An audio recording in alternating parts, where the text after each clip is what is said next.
I never imagined a single conversation could change everything I knew about my life. Yet here I am, still trying to make sense of how one moment turned everything upside down. It began innocently enough, with a casual idea. My wife, Claire, and I had been married nearly 8 years. Like most couples, we'd had our share of highs and lows, but we always found our way back to each other. Our life together was steady, comfortable, predictable in a good way. The passion of the early years had softened into something quieter, something that felt safe. One night, though, Claire said something that shifted everything. We were sitting on the couch, sharing a glass of wine, when she gave me that playful look I hadn't seen in a while. "I've been thinking," she said with a teasing tone. "What if we tried something different?" I smiled, curious but wary. "Different how?" "I was talking to Sarah," she replied, her twin sister, "and we wondered, what if she pretended to be me for a night?" At first, I thought I had misheard her. My brain froze. "Wait, what?" She laughed softly, almost too calmly. "Come on, it could be fun. Sarah and I look the same. We've always joked about it. It's just a little experiment. I trust you, and she's my sister." The room suddenly felt smaller. My pulse quickened. I wasn't sure which was more shocking, the suggestion itself, or the fact that some part of me was actually considering it. I tried to brush it off as a strange joke, but Claire didn't laugh. Her expression stayed serious, eyes sparkling with a mix of curiosity and daring. "You might enjoy it," she said quietly. "It could shake things up between us." I should have said no immediately, but something in her tone, combined with the wine and the strangeness of the moment, kept me silent. Against my better judgment, I agreed. I told myself it was harmless, just a playful fantasy. I couldn't have been more wrong.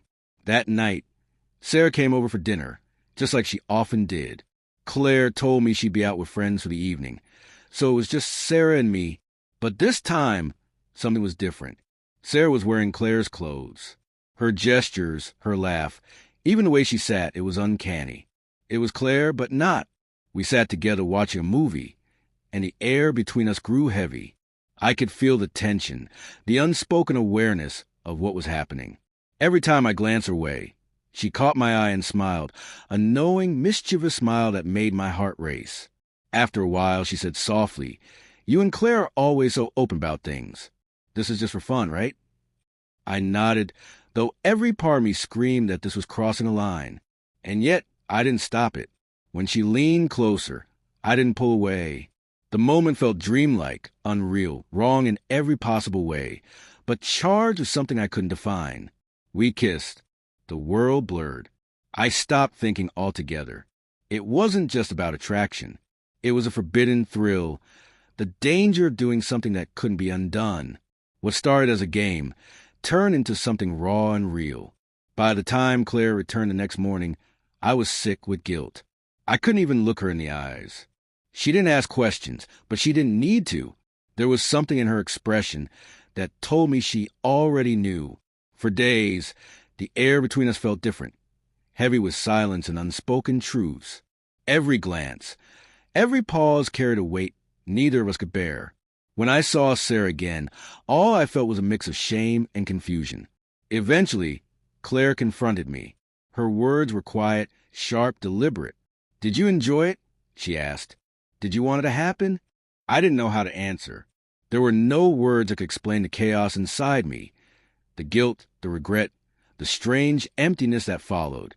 What began as a reckless experiment had torn something sacred apart. It wasn't just betrayal. It was a collapse of everything I thought I understood about love, trust, and boundaries. We talked for hours after that. Painful, raw conversations about what had happened and whether we could ever recover from it.